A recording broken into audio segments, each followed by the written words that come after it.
y estamos ya aquí en este viernes 23 de agosto de 2019.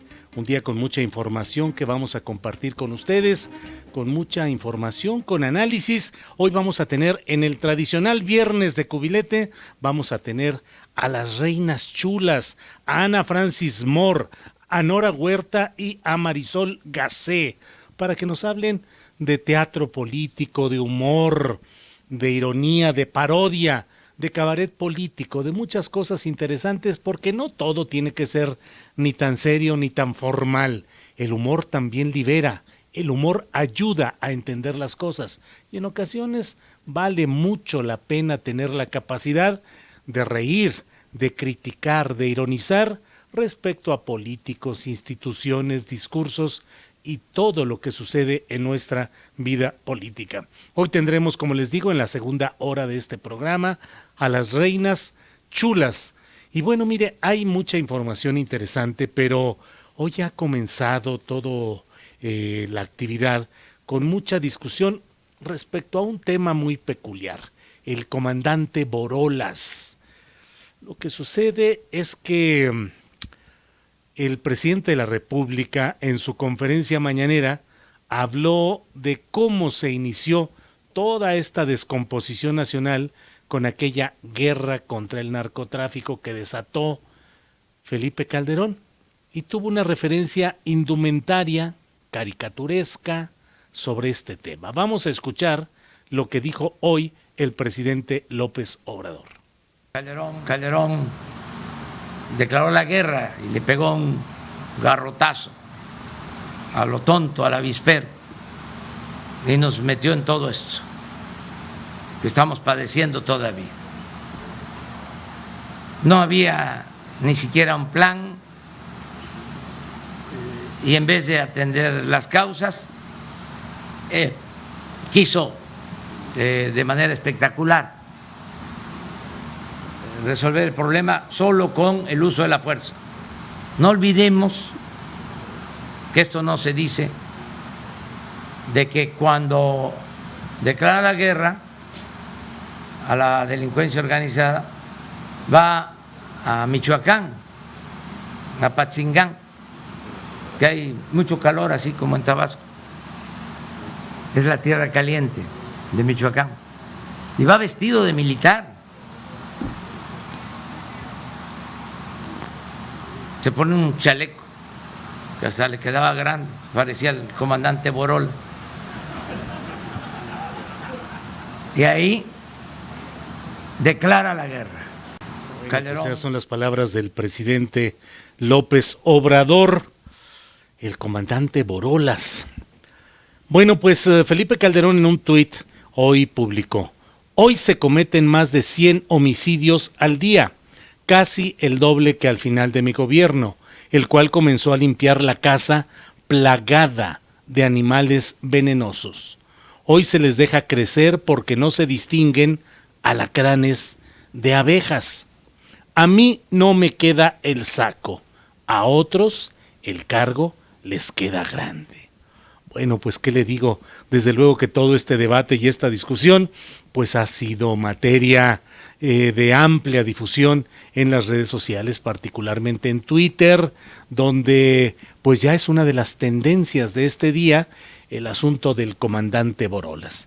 Desde luego el tema va más allá de la indumentaria, del saco holgado, de la preferencia de quien entonces ocupaba la silla presidencial, Felipe Calderón, de vestirse como militar y pasearse con una casaca militar holgada, que desde luego que improvisada, como parece que fueron improvisadas esas decisiones contra la guerra al narcotráfico, pues fueron parte de lo que pues se caricaturizó mucho. Muchos moneros y caricaturistas agarraron desde ahí el momento gráfico para describir a Felipe Calderón como un hombre con esa casaca de hombreras y de talla que le quedaba grande al entonces ocupante de la silla presidencial. Hay muchos temas interesantes, pero que reflejan estos momentos de conflicto, de discusión, tal vez de que no están tan acompasadas las cosas en los órganos de poder que confluyen en lo que es llamada la Cuarta Transformación. Resulta que el coordinador de los senadores de Morena, Ricardo Monreal, quien además coordina la Junta Política del Senado, envió una carta ni más ni menos que a Marcelo Ebrard, el secretario de Relaciones Exteriores, para decirle que lo siguiente: las senadoras y los senadores que conformamos esta legislatura reiteramos nuestra solidaridad con la postura del Ejecutivo en torno a no aceptar la propuesta estadounidense relativa a la designación de México como tercer país seguro. Para todas las fuerzas políticas representadas en la Cámara Alta, tal acuerdo no es aceptable y, como bien menciona usted, implicaría para México una responsabilidad desmedida en la materia simplemente por una realidad geográfica incambiable. Esto le plantea a la Junta de Coordinación Política, pues que es una forma de decirle a Marcelo Ebrard que no haya ninguna posibilidad de que mediante algún tipo de manejo legaloide en la letra chiquita o con alguna treta en la redacción, pues se pretenda que México se convierta en un tercer país seguro. A esta situación respondió el propio canciller Marcelo Ebrard, diciéndole que desde luego el presidente de la República ha manifestado su desacuerdo con este asunto del tercer país seguro, por lo cual pues no tiene sentido lo que plantean los senadores, pero le pide el canciller al propio coordinador Monreal que haga saber a los diferentes representantes de los partidos que no hay tal intención. Pues la verdad es que dicen que cuando el río suena es porque algo lleva. No pareciera solo una ocurrencia de último momento que todos los representantes de los partidos políticos en el Senado emitieran este pronunciamiento al cual dio curso el senador Monreal. Pero bueno, pues forman parte justamente de este tipo de desajustes que parecieran estar presentes en muchas de las actividades del aparato de gobierno. No hablo solo del Poder Ejecutivo Federal, sino en este caso, evidentemente, de una de las cámaras del Poder Legislativo Federal. Bien, pues vamos a hacer una pausa y regresamos con más información.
muchas gracias en 97.7 aquí en Radio Centro en la Ciudad de México y el área metropolitana, en Guadalajara en el 700 AM y en Monterrey en el 1540 de AM.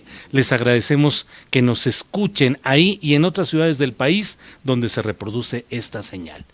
Pero mire, ayer platicamos aquí acerca de un tema que resultó muy doloroso el tener en esta cabina a familiares de Israel Vallarta Cisneros, que durante 15 años ha estado detenido sin que haya aún una sentencia que lo declare culpable o inocente, y cuando otra coacusada en el mismo expediente, la ciudadana francesa Florence Cassés, fue liberada desde hace años, mientras el mexicano Israel Vallarta continúa aquí, en una cárcel de alta seguridad, con todo lo que ello implica. Ayer lo entrevistamos, platicamos con 2 de sus hermanos, con un sobrino, nos platicaron los casos de tortura, cómo fueron torturados, lo que les hicieron, cómo fueron detenidos, las 1000 aristas de este fenómeno de destrucción de nuestro país que lleva tanto tiempo y que lo vemos pasar porque es un caso y otro y otro. Hoy quiero hablar de algo que me parece que también debemos de tener muy presente. Se cumplen 9 años de que 72 migrantes centroamericanos fueron asesinados, masacrados en San Fernando, Tamaulipas, por grupos delictivos que entonces como hoy actúan con absoluta impunidad, que ayer como hoy pueden secuestrar, levantar, concentrar, encarcelar, torturar, asesinar, desaparecer cuerpos, lo que sea. Parte de este horror que hoy vivimos y que ya pareciera formar parte de nuestra cotidianidad, proviene de momentos como ese, en San Fernando, Tamaulipas, 72 migrantes. Va a haber este domingo, aquí en la Ciudad de México, un acto para recordar y para analizar todo este asunto de San Fernando, Tamaulipas. Por ello están aquí en la cabina Ana Sandra Salinas, abogada de la Fundación para la Justicia y el Estado Democrático de Derecho. Ana Sandra, buenas tardes. Buenas tardes, Julio. Gracias. Al contrario. Está también Rodolfo Córdoba, quien es vicepresidente de Impacto Social Metropolitan Group. Rodolfo, bienvenido. Muchas gracias, Julio. Saludos a toda la auditoría. Gracias. Ana Sandra Salinas, ¿qué sucedió en San Fernando, Tamaulipas? Pues eso es justamente lo que nos preguntamos nosotros, ¿no? ¿Qué es lo que sucedió? ¿Por qué 9 años después seguimos sin poder responder esa pregunta? Lo que sabemos es que 72 personas, 58 hombres y 14 mujeres fueron ejecutados y al día de hoy 9 de ellos todavía ni siquiera han sido identificados. ¿Ha habido algún tipo de castigo, algún tipo responsables? ¿Qué ha hecho la justicia, entre comillas, mexicana, Rodolfo Córdoba? Pues, bueno, yo creo que el tema ahí es que no ha dado respuestas, ¿no? O sea, lo que decía Ana Sandra, no se sabe qué fue lo que pasó, las familias siguen sin tener justicia y sin conocer la verdad, ¿no? De lo que sucedió, y por eso es que se están planteando como una serie de propuestas para cómo poder resolver y conocer la verdad, ¿no?, de los hechos. ¿Qué tipo de propuestas están haciendo? Pues lo que hemos visto es que las investigaciones después de estos 9 años no han rendido frutos. El caso sigue sin tener sentenciados con una sentencia firme. Sigue en etapa de investigación y lo que hemos visto a lo largo de estos 9 años es que las investigaciones no han servido como se esperaba o para lo que se esperaba, y entonces tendremos que replantearnos la forma en la que se investiga. Entonces tenemos que mirar hacia otras alternativas en esta transformación que estamos viviendo y comenzar a investigar de otras maneras. ¿Qué otras alternativas? ¿Cómo de otras maneras? Pues existen, por ejemplo, grupos interdisciplinarios. También vemos que la labor de investigación no es solamente de los abogados, no es solamente de los policías, sino que es necesario allegarse de otras experticias, de otras disciplinas que puedan aportar desde su campo y que puedan abonar hacia la investigación, porque esto que sucedió hace 9 años con las 72 personas migrantes que fueron masacradas no es un hecho aislado, ¿no? Sino que se engloba dentro de un contexto que lamentablemente al día de hoy permanece. En febrero y marzo de este año se reportó nuevamente el secuestro de personas que al día de hoy, hasta donde sabemos, continúan desaparecidas. Entonces vemos que el contexto de criminalidad, de macrocriminalidad y de impunidad sigue permeando, y ya no es solamente en Tamaulipas, ¿no? Sino es un contexto regional, y que por lo tanto debemos de focalizarlo y de comenzar a actuar de una manera distinta para conseguir un resultado, saber qué fue lo que pasó, dar respuestas a las víctimas, sancionar a los responsables y sobre todo mandar un mensaje de no más impunidad. Rodolfo Córdoba, 72, ¿cómo fueron llevados ahí o qué sucedió? ¿Cuál es la narrativa? ¿Cuál es la historia de este impactante suceso?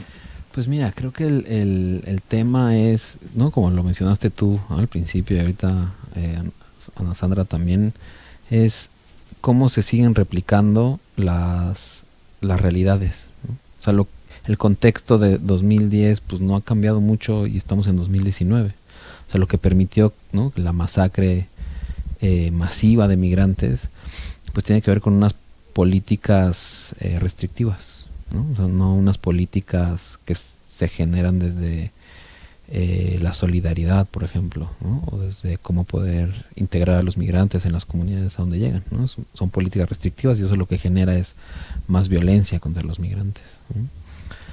Y es algo que estamos viendo hoy, ¿no? Como lo veíamos en 2010. Y si a eso uno, ¿no?, como que le pone además el ingrediente de impunidad, de falta de justicia, de violencia estructural, pues pasa lo que pasó a principios de año, ¿no? O sea, otra vez en San Fernando, otra vez en Tamaulipas desaparecen migrantes, ¿no? Y creo que el tema y las propuestas van por ahí, ¿no? Es cómo poder mirar de forma diferente y cómo poder crear de forma diferente, ¿no? Y por eso es que el acto del domingo pues es como una especie de llamado, ¿no?, a la sociedad de poder mirar desde otro lado la realidad, poder reconocer a las familias, ¿no?, de los 72 como nosotros, ¿no?, nosotras mismas, ¿no? A final de cuentas, ellas como nosotros, ¿no?, queremos vivir en un país en donde el miedo no sea lo que nos determina qué hacemos y qué no hacemos, en un país donde se pueda confiar en la justicia, ¿no?, un país solidario. Y desde ahí un poco lo que se plantea para el domingo como acto es un espacio en donde las familias, ¿no?, y puedan como reconocer como otra realidad de lo que es México también, ¿no?, más solidario. Abogada Ana Sandra Salinas, en términos jurídicos, ¿qué sucede en este caso? ¿Cuántas denuncias han podido ser presentadas? Las familias de los migrantes tuvieron acceso a demandar justicia. ¿Son casos virtualmente abandonados? ¿Qué sucede ahí? Bueno, en este caso, inicialmente fue la Procuraduría General de Justicia de Tamaulipas quien tuvo primer conocimiento.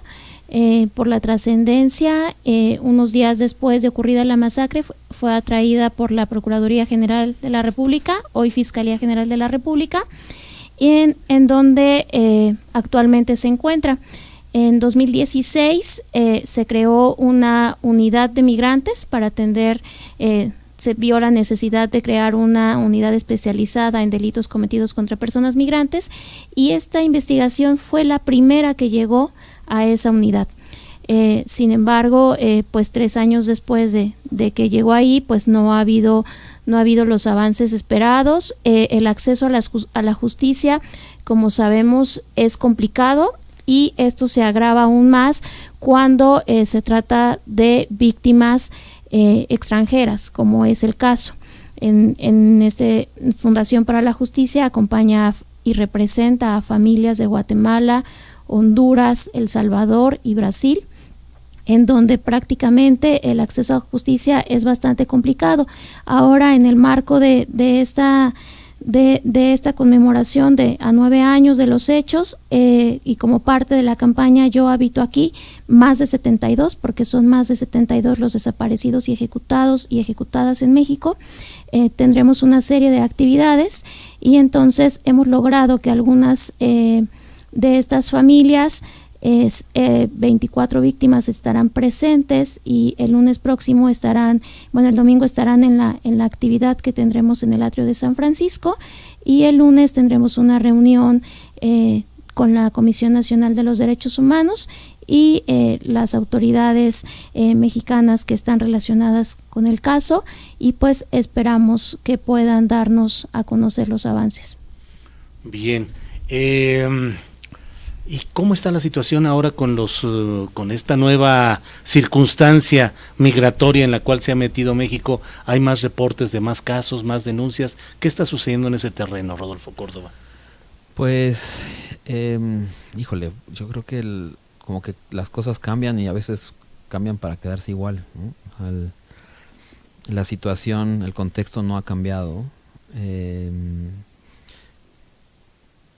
Parece que las políticas, ¿no?, a raíz de esta amenaza, ¿no?, que hizo Trump de poner ahí una serie de aranceles, como que se regresaron, ¿no?, como a priorizar el control y la verificación de personas. Y sí yo pensaría que sí, en los últimos meses como que se viró, ¿no?, esta política de apertura donde, ¿no?, al principio de año, donde se expidieron visas, ¿no?, para las personas que podían entrar. Pues eso ya no está, ¿no? Entonces, ¿qué es lo que pasa cuando aumentan los controles? Pues usualmente pasan 3 cosas, ¿no? Uno es los polleros cobran más. 2, es más difícil cruzar, entonces la gente acude más a los polleros. Y la tercera es que pues se cruzan por zonas más más difíciles, más complicadas. Bueno, pues entonces tendrán este acto el próximo domingo. Así es. ¿A qué hora? ¿Dónde? El domingo a las 4 de la tarde en el atrio de San Francisco, sobre el callejón peatonal de Madero, abajo de la Torre Latino. A las 4 de la tarde, ahí esperamos a todo el auditorio. Muy bien. Bueno, pues estaremos atentos. Gracias por haber estado aquí. Ana Sandra Salinas, gracias. Gracias, Rodolfo Córdoba. Muchas gracias. Gracias por el espacio. Al contrario, ustedes. Vamos a un corte comercial y ya volvemos.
Ya saben que seguimos siempre en estos espacios, en esta oportunidad de la pausa comercial, con la posibilidad de comentar y de señalar algunas de las cosas que estamos viendo y viviendo en todo este proceso. Muchas gracias por todas sus opiniones. Comentarios respecto a lo que, comandante Borolas, dicen por aquí. Se viene un escándalo por los montajes de Loret, dice Rosario Ugalde. Feliz con AMLO y Monreal, el mismo diablo en contra de la 4T, dice por aquí. Juan Juan Martínez dice, puro alarmismo de Astillero y compañía. Quieren resultados, trabajen y dejen de estar de mitoteros paleros. Bueno, pues miren, la verdad es que la información que se tiene, Salvador Valle dice, Tamaulipas secuestrado por el narcopanismo, traficantes de drogas y migrantes. Seguimos aquí, son 4,461 espectadores en este momento. Les mando saludos, les agradezco que sigan aquí y en lo que sea posible, ya saben que luego en las pausas comerciales aprovechamos aquí para ajustar cosas, para preparar lo que sigue, pero bueno, pues estaremos en contacto para compartir todo este ratito que nos dejan las pausas comerciales. Ya volvemos en un ratito más. Gracias.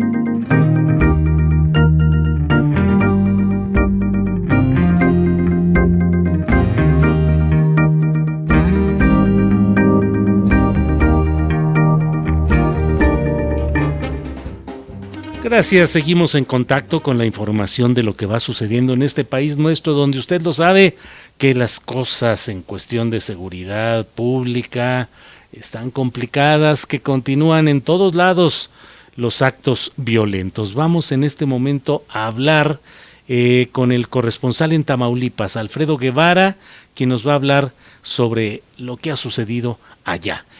Alfredo, buenas tardes. Gracias, Julio. Muy buenas tardes. Informarte que el cuerpo sin vida de una mujer fue encontrado debajo de los techos de la vieja estación del ferrocarril en las primeras horas de este viernes en esta capital. El cuerpo del sexo femenino a distancia no mostraba golpes u otro tipo de daño físico, aunque en las entrepiernas, debajo de su parte íntima, se observaba sangre. A un costado de los rieles del ferrocarril se localizó el cuerpo de la mujer, cuya edad podría ser de poco más de 20 años, la que vestía un vestido blanco con manchas o flores en rojo y negro. También te informo que durante la madrugada de este viernes trascendió la muerte del padre José Martín Guzmán Vega, de 55 años de edad, en la parroquia Cristo Rey de la Paz, en el ejido Santa Adelaida, en Matamoros. El padre recibió varias puñaladas al interior de su iglesia y, a pesar de ser trasladado de emergencia al Hospital General Alfredo Pomarejo de Matamoros, lamentablemente murió. La persona encargada de ayudar al padre en la iglesia relató que minutos antes de las 10 de la noche salió a comprar de cenar y antes de regresar sus vecinos le manifestaron que el sacerdote estaba gritando pidiendo auxilio. Julio, pues es la información que tenemos desde Tamaulipas. Pues Alfredo Guevara, gracias por esta información y seguiremos atentos. Gracias. Gracias a ti, Julio, que tenga muy buenas tardes. Gracias. Usted sabe que hay siempre críticas, comentarios denuncias respecto a agresiones de índole sexual en los vehículos que operan mediante este sistema de que los particulares se ponen en contacto, es decir, lo que conocemos como Uber, Didi, Easy y tantos sistemas de transporte que es conectado entre particulares. Las compañías suelen hacer como que no tienen responsabilidad en todo esto, con sede en países del extranjero, con toda una red organizativa y administrativa que abarca varios países, pues sucede que a la hora de la hora las compañías no tienen ninguna responsabilidad y queda simplemente pues en la cuestión del operador o socio, como les dicen, que es quien tiene que responder de este tipo de acusaciones, de violaciones, de agresiones, de acoso sexual. En Guadalajara se ha dado un caso en el cual no solo esto, sino hay taxistas detenidos por violación. Vamos a escuchar a Julio Ríos, el corresponsal en Jalisco. Julio Ríos, buenas tardes. Buenas tardes, tocayo. Efectivamente, con un modus operandi similar en el cual pues estos choferes abordan a mujeres que salen de bares, de lugares de esparcimiento, fueron detenidos esta misma semana 2 choferes ya acusados de violación. Uno, más bien dicho, se hizo pasar por chofer de Uber. Alberto N., de 26 años de edad, ya está en Puente Grande para cumplir por lo pronto 1 año de prisión preventiva dictada por un juez de control. Él atacó el 26 de julio en la zona rosa de Providencia a una mujer. Las placas del carro no coincidían con el vehículo contratado, pero con engaños logró que la chica subiera, y al llevársela por otra ruta le quitó el celular, le robó sus pertenencias y la agredió sexualmente. En el forcejeo pues chocaron, y fue cuando la chica pidió auxilio y el agresor fue detenido y pues ya está con esta prisión preventiva. El otro caso es el de Marco Antonio N., pero el chofer de la plataforma Didi, que el pasado 18 de agosto agredió sexualmente a una mujer que recogió en un bar en el centro de Guadalajara. También tomó otra ruta, y cuando la mujer asustada reclamó el desvío, sacó un arma de fuego, la atacó, y pues ya después la víctima llegó como pudo a su domicilio, denunció al agresor, y la Fiscalía General del Estado logró localizarlo y lo detuvo el 21 de agosto, y ya fue sujeto a proceso penal, según informó este viernes 23 de agosto la Fiscalía General del Estado. Pero pues son ya 2 casos, y están invitando a las autoridades a que pues si algunas otras mujeres han sufrido de este tipo de ataques en estos vehículos, con este modus operandi o cualquier otro, pues denuncien ante la Fiscalía General del Estado, y pues poder localizar a estos agresores, Julio. Bueno, pues estaremos atentos a lo que vaya sucediendo por allá. Por lo pronto ya hay pues acciones para tratar de frenar todos estos abusos. Gracias a Julio Ríos, corresponsal en Jalisco del Grupo Radio Centro. Gracias, tocayo. Gracias, saludos, tocayo. Hasta luego, gracias. Mire, hay otra información. Martí Batres ha tuiteado y dice: hoy por la mañana presenté ante la Comisión Nacional de Honestidad y Justicia de Morena queja contra el proceso interno del grupo parlamentario de Morena en el Senado, en el que supuestamente se determinaron sus propuestas hacia la integración de la mesa directiva del Senado de la República. Y mire, en otra información interesante, el Servicio de Administración Tributaria reporta que en cuanto a recaudación de impuestos, pues ha habido un aumento del 4.4%. Rosario González, reportera del Grupo Radio Centro, nos reporta lo que hay sobre este tema. Rosario, buenas tardes. Buenas tardes, Julio. Pues así es. Hoy pues, la Administradora Central de Estudios Tributarios y Aduaneros, Alejandro Tella Ocázares, que es funcionaria del SAT, dio a conocer esto, que durante los primeros 6 meses del año pues se captaron 4% más en cuestión de impuestos. Ella detalló que en el periodo se obtuvieron ingresos por 1.7 billones de pesos.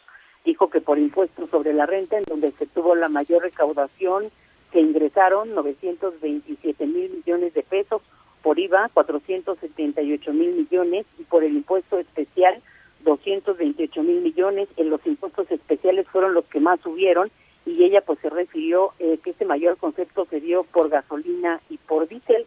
Ella también en esta información que dio pues señaló que la afectación ha sido nula por la reducción burocrática que ha tenido el sistema de administración tributaria. Rechazó que un menor personal esté afectando las devoluciones de saldos a favor de personas físicas o morales, y señaló que al emprender su trámite los ciudadanos, si es que cuentan con todos los requisitos, pues no mayor de 40 días tendrán que recibir su devolución. También pues alertó a las personas que dejan en blanco a sus contadores para su firma electrónica, que tengan mucho cuidado, porque estas se están detectando que se pueden hacer mal uso de estas hojas. Pero bueno, Julio, la noticia que da es que 4.4% han aumentado los impuestos en estos primeros 6 meses del año. La recaudación, por supuesto. Bien, pues muchas gracias por esta información. Gracias. Hasta luego. Hasta luego. Vamos ahora con Gabriela Díaz. Gabriela Díaz nos va a hablar acerca de cómo se encuentra México clasificado en cuanto a desapariciones forzadas. Gabriela Díaz, buenas tardes. Buenas tardes, Julio. Un saludo al auditorio. Pues se encuentra, Julio, en los 10 países con más número de casos remitidos por el Grupo de Trabajo de Desapariciones Forzadas de las Naciones Unidas, por lo que el Estado mexicano pues se enfrenta a un enorme reto para la construcción de la paz. Esto lo informó Antonino de León, director de la Oficina de Naciones Unidas contra la Droga y el Delito, ante el reclamo, Julio, de madres y padres quienes por más de una década han buscado a familiares en fosas clandestinas, semefos y zonas militares. Fue aquí en el Conservatorio Construcción de Paz y Derecho a la Verdad, organizado por la Universidad del Claustro de Sor Juana, donde los familiares de las víctimas pues denunciaron la inexperiencia de los peritos oficiales, la falta de protocolos para la búsqueda, así como la intimidación de hombres armados y del crimen organizado en esta tarea que han emprendido para localizar vivos o muertos a hijos, hijas, padres o esposos. Según datos de la Secretaría de Gobernación, la cifra de desaparecidos asciende a 40.180 personas, 1.100 fosas clandestinas y 26.000 personas sin identificar. Ante esta indiferencia, ineficacia de las autoridades de los 3 niveles de gobierno, quienes han perdido a un familiar se agrupan ya en organizaciones y colectivos para buscar en estas fosas clandestinas a sus familiares. Julio, una de ellas es María Guadalupe Fernández. Su hijo desapareció hace 10 años en Coahuila cuando trabajaba en Altos Hornos de México, en Monclova, en una fábrica para hacer crecer a esta empresa. Desapareció y hasta el momento pues no se encuentra. Señala que trabajadores de diferentes partes del país, ingenieros, abogados, contadores y arquitectos que trabajaban en esta empresa han desaparecido. Sospechan que es el crimen organizado quienes pues ha enterrado a sus hijos o familiares. Vamos a escuchar parte de este testimonio.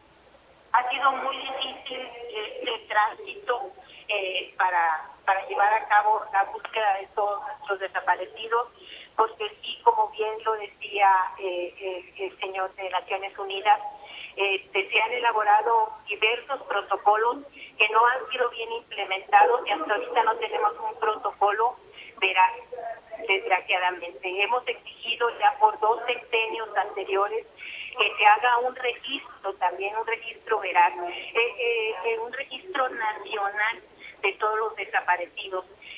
Hay un registro que es el que da esta cantidad de desaparecidos. Pero la cifra negra es más preocupante, Julio, advierten los familiares, quienes muchas personas pues no denuncian por miedo al crimen organizado en estas comunidades donde se establecen, y bueno, advierten también que los retos del gobierno federal son muchos ante pues la búsqueda de estas desapariciones. Julio, parte de lo que sucede aquí en el claustro de Sor Juana. Muy bien, muchas gracias por esta información, Gabriela Díaz. Buenas tardes. Hasta luego. Bueno, pues mire, la verdad es que este tema de las desapariciones es uno de esos temas que provocan no solo irritación, sino que deben llevarnos a una profunda reflexión. No puede ser que en nuestro país sigamos viviendo con la cotidiana amenaza de salir de la casa, del trabajo, de la escuela, de la universidad y no saber cuál es el destino que se va a tener después de eso. No es un asunto solamente de partidos, de políticos, de funcionarios o de declaraciones.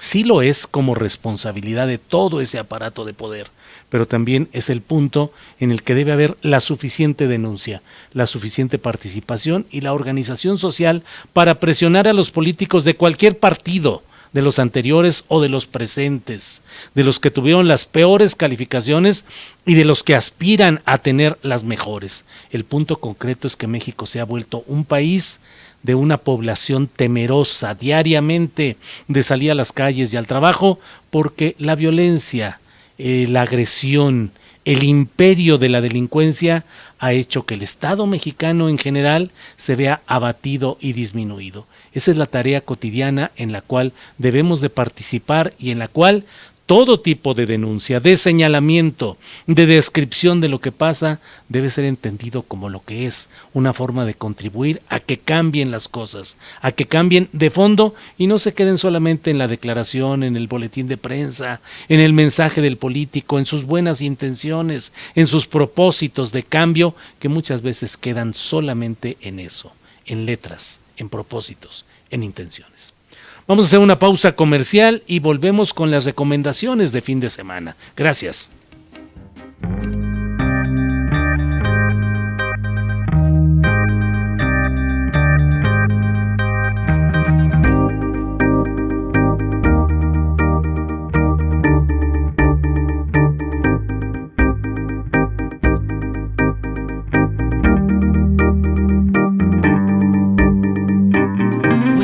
aquí en este espacio que hemos comentado, que aprovechemos estas pausas comerciales para seguir comentando de diferentes cosas por aquí. María López dice: cálmate, astillero, no abones a la campaña de miedo de la rapaz minoría rabiosa del PRI, PAN, MC, PRD.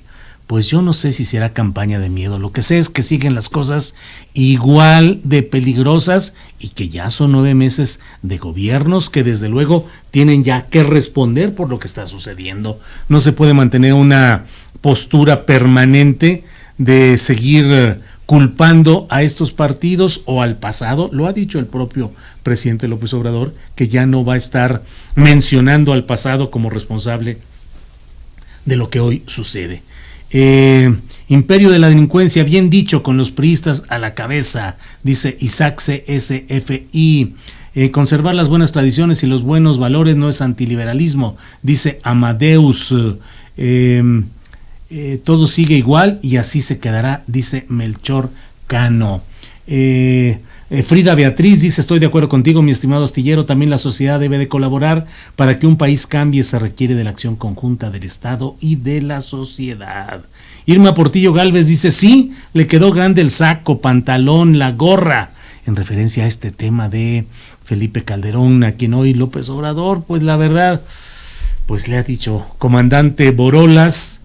La verdad es que creo que, como dice López Obrador, a propósito de lo que aquí me comenta Froilán Eduardo Hernández, me dice: mucho rollo, pareces Loret. Híjole, voy a decir como dice López Obrador, eso ya calienta. Bueno, aquí todo el mundo tiene derecho a opinar y a señalar con respeto lo que se quiera.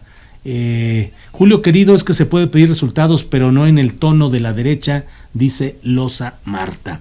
Bueno, vamos a regresar a nuestra transmisión normal de radio, ya volvemos.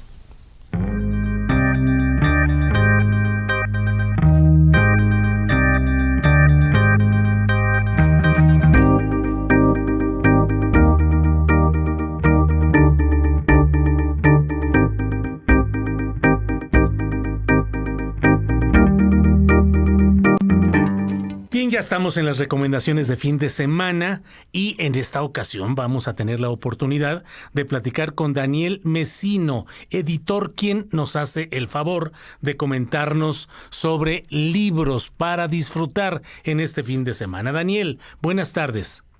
Buenas tardes, Julio, qué gusto escucharte. Y pues quiero comentarte que uno de los géneros que más atraen a los lectores en México son los libros de divulgación histórica. Uh-huh. ¿Sabes el caso del libro En Casa, escrito por el escritor americano Bill Bryson y publicado por RBA? ¿Por qué leer este libro? Uno de los aspectos que más disfruté es el enfoque de un historiador que hace divulgación a partir del principio básico de la arqueología, uh-huh. Es decir, comprender las distintas etapas de la humanidad a partir de la reconstrucción de la vida cotidiana.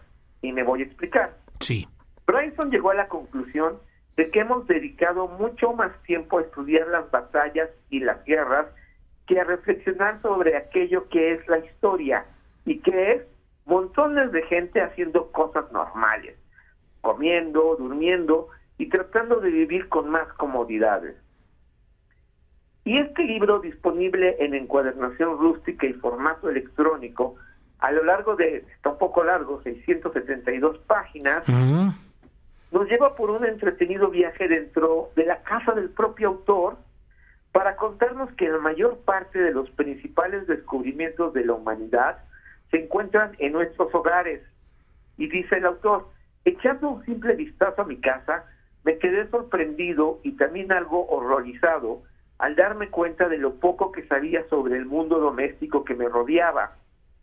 Así que se lanza la tarea de, en 19 capítulos, que con gran habilidad los nombra como las diferentes partes de la casa, como es la cocina, la despensa, el comedor, los pasillos, etcétera, te dan el pretexto ideal para hablar sobre el origen absolutamente de todo, Julio. Uh-huh. El desarrollo del arte culinario hasta la electricidad, desde la conservación de los alimentos hasta las epidemias. El lector al final se sorprenderá, como le ocurrió al autor, de descubrir que todo aquello por lo que se pelea amargamente, como en las guerras, en las hambrunas, como en la Revolución Industrial.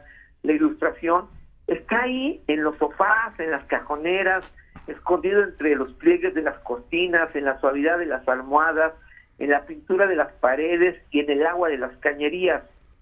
Afirma Bryson, quien aplica su curiosidad insaciable e ingenio irresistible para ofrecernos uno de los libros más entretenidos y esclarecedores sobre nuestra forma de vida.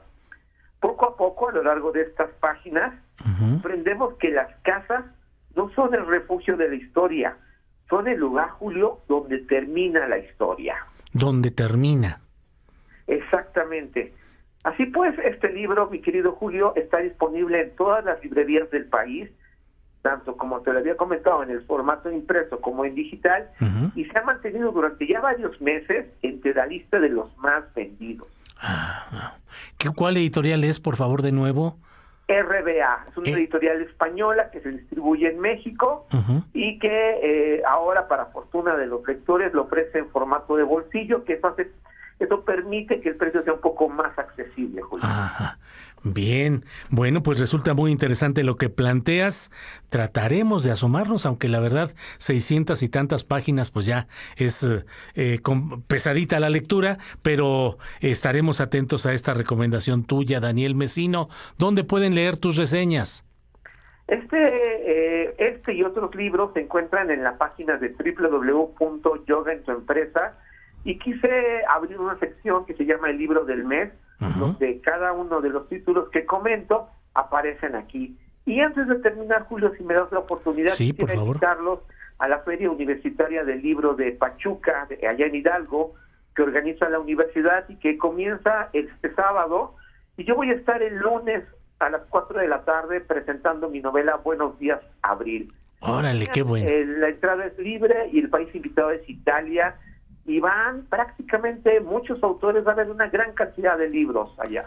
Bueno, pues que haya éxito en esta presentación, en la tuya en lo personal y a la feria en lo general. Gracias, Daniel.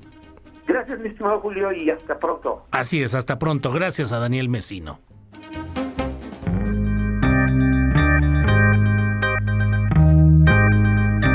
Esta semana vamos ahora a hablar con María Hahnemann, que es la cronista musical más joven del mundo y una pianista en formación, dice ella, pero yo digo que es una pianista prodigio. María, buenas tardes. Hola, Julio, pues ahora sí, este es mi último viernes de vacaciones, pero ni voy a seguir con la escuela. Bueno, pues así es esto, María, no nos queda de otra. ¿Y qué nos traes hoy?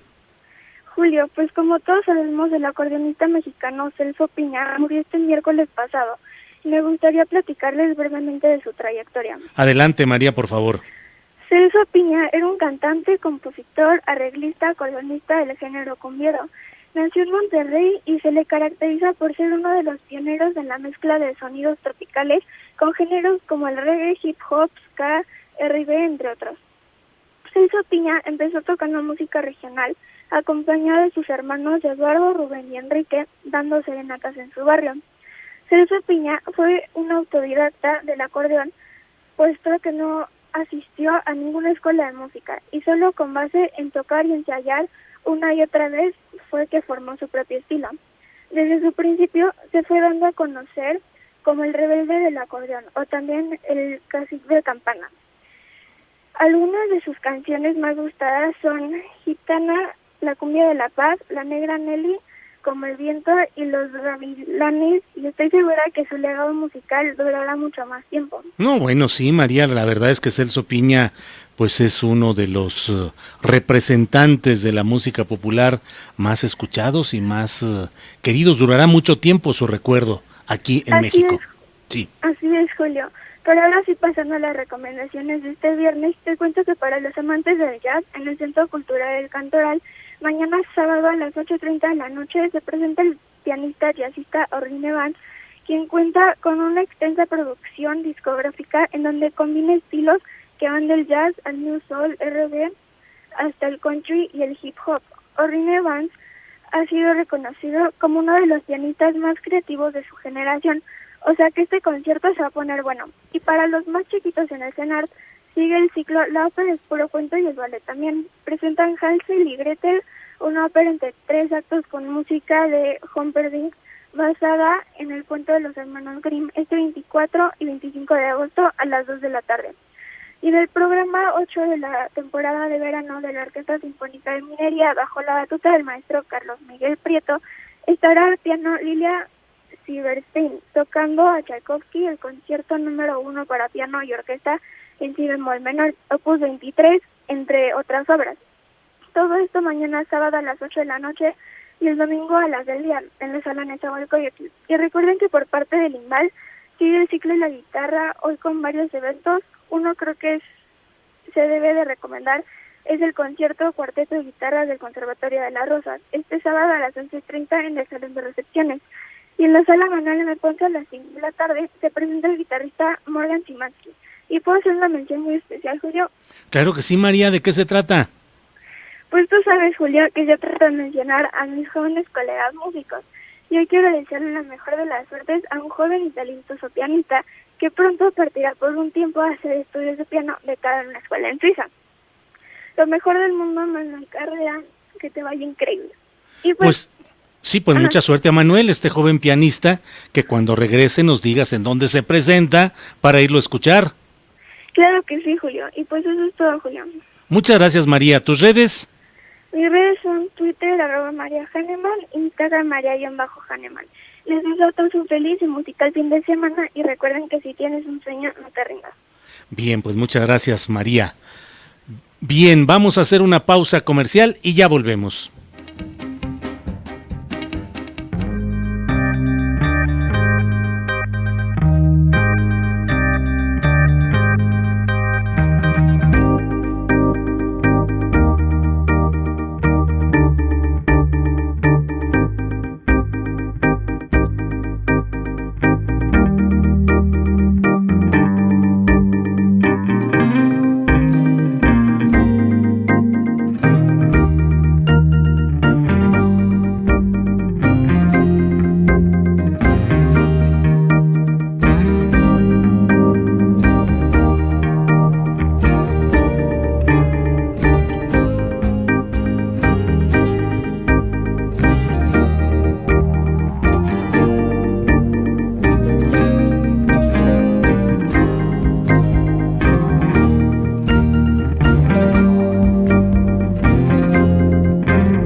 Cinematográfica. Jesús Taylor, buenas tardes. Querido Julio, muy buenas tardes, un abrazo para la audiencia y para ti. Gracias. ¿Qué nos vas a recomendar ahora, Jesús? Pues mira, Julio, hay 2 recomendaciones, nos vamos rapidito. Así que tú y yo somos más o menos de la rodada, Julio. Tú debes recordar la época de las series de televisión, esas como Bonanza, sí, Pon Verde, esas series. Sí, no, bueno, ya solté la polilla ahorita nomás con la pura mención, pero sí. Por ahí de los 60, 70. Pues mira, Julio, ahora Quentin Tarantino retoma todas esas series y hace una retrospectiva con una excelente narrativa. Toma también hechos reales sucedidos en aquel entonces. Obviamente muy al estilo Tarantino, porque a él le gusta a veces reescribir un poquito la historia. Un poquito. Esta película, Julio, está formidable, se llama en inglés Once Upon a Time in Hollywood. Había una vez en Hollywood. Es la 9ª película de Quentin Tarantino. Esperemos que no cumpla su promesa que nada más iba a filmar 10. Y son 2 personajes centrales. Rick Dalton, protagonizado por Leonardo DiCaprio, que Rick Dalton ya había hecho en la película, obviamente hablando del personaje, había protagonizado una serie de televisión así tipo western, y la transición hacia el cine le estaba costando trabajo y no era nada exitosa. Y el otro personaje es Cliff Booth, protagonizado por Brad Pitt. Imagínate estos dos personajes en una película de Tarantino. Sí. Y Cliff Booth, pues bueno, es el doble de acción de Rick Dalton. Entonces va a estar fabulosa la cosa. El humor negro de Tarantino, como siempre, es fabuloso. Su ironía, su sarcasmo son extraordinarios. Hace una sátira también hacia aquella época, sobre todo la cultura pop de los años 60. Muy, muy bueno. Siempre sus personajes están, yo digo, bellamente sobreactuados. Los hechos ahora son un poquito menos sangrientos que acostumbra él, pero la violencia pues sigue estando presente. Esa violencia que a veces yo creo que lo funciona como una catarsis ajena. Y nos va dosificando hasta el final de la película. Y aparte, Julio, de hacer un elocuente y bien cuidado homenaje a Hollywood, la película, y es bien interesante esto, nos cuenta una historia paralela, muy al estilo Tarantino, con Sharon Tate. Y el público lo ubica, y si no se lo digo, ella fue esposa del director de cine Roman Polanski, que murió a manos de la familia Manson. Ahí va la historia de esta película. Y bueno, todo esto nos ofrece Tarantino, que algunos son sus detractores, algunos son sus seguidores acérrimos, pero pues una película de Tarantino uno nunca se la debe perder, es extraordinario. Así es, nunca hay que perderse una película de Tarantino. Yo estoy entre los seguidores acérrimos de su obra.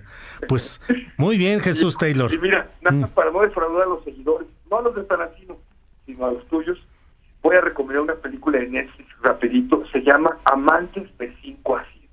Una preciosa película romántica que hay que ver, de cine independiente, se presentó en el Festival de Tribeca hace unos añitos, pero ahí está en Netflix y es una muy, muy buena recomendación de un chico escritor que solamente se ve con su amante francesa casada en el horario de 5 a 7. Es más que recomendable. Muy bien. Bien, Jesús Taylor, ya nos das recomendaciones de fin de semana para fines cinematográficos y dentro de ello pues también del eróticos o del arte del buen amar. Muchas gracias, Jesús Taylor. Gracias, Julio. Te dejo mis redes sociales. Sí, por favor. En todos lados y en Facebook como Lo que Taylor se llevó. Muy bien, pues muchas gracias, Jesús, ya estaremos en contacto la próxima semana. Un abrazote, gracias. Gracias, hasta luego. Bien, vamos ahora a escuchar a Javier Nieto, que nos va a dar las recomendaciones de fin de semana en materia teatral. Javier, buenas tardes. Buenas tardes, Julio.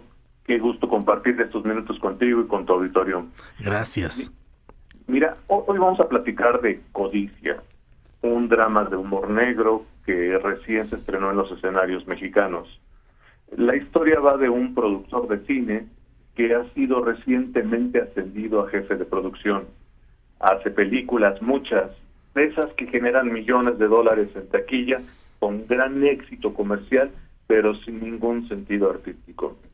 Un día cualquiera, su compañero de trabajo y amigo le lleva hasta sus manos la posibilidad de producir una película de acción con la estrella del momento, lo que les significaría ganancias extraordinarias y nuevos ascensos en sus carreras. En este punto aparece una joven que casualmente llega a sustituir a la secretaria de la oficina y a través de una serie de artimañas logra confundir a nuestro recién ascendido jefe de producción al punto de que logra por un tiempo que traicione a su mejor amigo, cancelar la producción con la superestrella y poner en marcha la filmación de un drama existencialista y sentimental en beneficio de sus propios intereses que van más allá de la buena voluntad artística.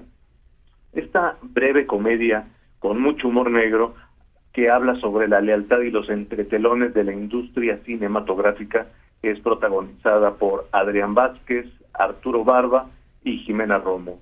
Lo que hace destacable esta obra de las demás comedias de cartelera es la parte creativa, ya que el texto es de David Mamet, dramaturgo norteamericano, ganador del Pulitzer y 2 veces candidato al Oscar, y la dirección es del argentino Daniel Veronese, dramaturgo y director con gran presencia en los escenarios latinoamericanos. Es una muy buena alternativa para pasar el fin de semana. No se la pierdan. Se presenta en el Teatro Telón de Asfalto en Insurgente Sur los viernes, sábados y domingos. Y tenemos para nuestros amigos radioescuchas 3 pases dobles para hoy viernes para las primeras personas que se comuniquen a cabina. Y si me permites dar mis redes, querido Julio. Por favor, Javier. Gracias. Quiero invitarlos a que me sigan en Twitter, @LuisJavierNM, y a través de mi programa de radio por internet, Mesozoico, la radio del futuro, los viernes a las 20 horas en radiosogem.org, donde a propósito hoy tendremos un especial de música italiana con literatura, cine, teatro y muy buen humor. Los esperamos, Julio. Muchas gracias. Sale Javier Nieto, muchas gracias. Buenas tardes. Buenas tardes. Feliz fin de semana. Gracias. Vamos ahora a un corte comercial y les digo que ya regresaremos con el Viernes de Cubilete, que hoy tiene ni más ni menos que a las reinas chulas. Vamos a hablar de teatro, de sátira, de crítica política, de cabaret político, de todo esto con las reinas chulas. Ya regresamos.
Estamos aquí de regreso en el 97.7. Muchas gracias.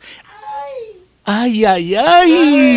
Comienza la fiesta. Todo esto que ustedes escuchan. Es muy temprano, pero...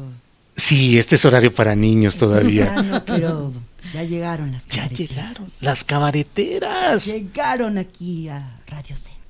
¡Sas, mano! Eso me encanta porque miren, tenemos hoy un viernes de cubilete bien sabroso que va a estar con las reinas chulas. Tenemos aquí ni más ni menos que a Nora Huerta, reina chula, cabaretera, ganadora del Ariel 2015 como revelación femenina. ¡Esa soy yo! ¡Gracias! ¡Nora, bienvenida! ¡Gracias! ¡Bravo! ¡Qué alegría! Y tenemos a Marisol Gacer, reina chula, locutora, activista y cabaretera mexicana. Marisol, gracias. Gracias a ti, Julio Adorado. Sabes que estar en tu espacio es de las cosas más privilegiadas que podemos tener. No, estamos aquí muy bien con todo esto y está en camino la compañera Ana Francis Moore, que como sucede aquí con esta ubicación, un imprevisto, pero viene ya en camino. Cuando llegue se instala por aquí y seguimos con todo esto. Pero bueno, ¿qué tanta alegría tenemos? ¿Hay mucha alegría? Hay mucha alegría. ¿Por qué? Porque ayer arrancó el 17º Festival Internacional de Cabaret en la Ciudad de México. ¿17º? ¿Tanto 17 tiempo? años llevamos haciendo el festival. Uh-huh. Estamos muy contentas, tenemos 3 países invitados. Viene Cuba, viene Brasil y Argentina. Por cierto, mañana sábado está la función de Andrea Fiorino, que es una actriz extraordinaria, brutal, divertidísima. Estrena, ella... generalmente tenemos la indicación a todas las compañías que si vienes a presentarte al festival, tengas un estreno. Uh-huh. Entonces, estrena el día de mañana un espectáculo maravilloso y los invitamos a las 9:30 ahí en El Vicio. Pero vamos a tener son 18 sedes, Julio. Uh-huh. La mayoría son gratuitas, estamos en Los Faros, estamos en el Foro Apoconola, ya sabes, el centro es El Vicio, y vamos a lugares donde no llega el cabaret, vamos a dos cárceles, vamos a un refugio para mujeres, vamos a un casa hogar para niñas y niños, en fin, o sea, el cabaret sí se va ahora sí por toda la ciudad. Y estamos contentísimas. Tenemos el Vicio Académico también, que es la parte académica del festival, conferencias, cursos. El domingo hay un curso de burlesque, por ejemplo. Si usted quiere aprender el arte de desnudarse con conciencia y con apropiación de su cuerpo suyo, este es un buen taller. Todo lo pueden encontrar en festivaldecabaret.com, porque es una fiesta cabaretera maravillosa. Y hoy se presenta nuestra hermana Cecilia Sotres, que es otra de las reinas chulas, que por eso no viene, y presenta un monólogo que se llama Lucy, la historia cabareteada de las mujeres. Ella hizo una investigación de dónde hemos estado las mujeres los últimos 3 años. Los últimos 3 años. 3 millones de años. Sí. ¿Dónde hemos estado las mujeres? Ya ves que luego se nos ha invisibilizado un poco, que en la pintura, que en la música, que en la filosofía, en las artes, en las religiones, pues ¿dónde habíamos estado? No solo éramos la virgencita cargando al niño. De eso va hoy el monólogo de Ceci. También invitamos a toda la banda que nos esté oyendo. En El Vicio. En El Vicio. Muy bien. Nora mucha Huerta, pachanga. Mucha pachanga. ¿Qué es eso del cabaret político? Fíjate que es una mezcla y una tradición que tenemos muy viva en México. Nació, si bien la heredamos directo de la carpa mexicana, es el gusto por el humor en nuestra cultura está muy presente, ha estado siempre muy presente. Entonces, bueno, en épocas de la Revolución, ya que aquello teníamos estos espectáculos carperos de la calle, donde una carpa con un mago, un cantante, 3 bailarinas y un payasito, iban de pueblo en pueblo, pues llevando entretenimiento muy parecido al circo, pues no, pero ahora sí que con personas y no con animales. Y pues bueno, iban de pueblo en pueblo llevando nota, llevando diversión, llevando la información.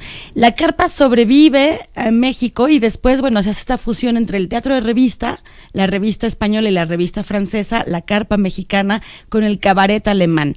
Y grandes de las personalidades que siguieron esta tradición en México y que, bueno, fueron nuestros maestros y maestras, Jesús Rodríguez, nuestra señora hoy senadora, Tito Vasconcelos, Astrid Haddad, Regina Orozco, en fin, ha habido muchísimas figuras bastante divertidas que han dado continuidad a la tradición del cabaret. Nosotras, ahora como definimos el cabaret, es la crítica política y social a partir del humor.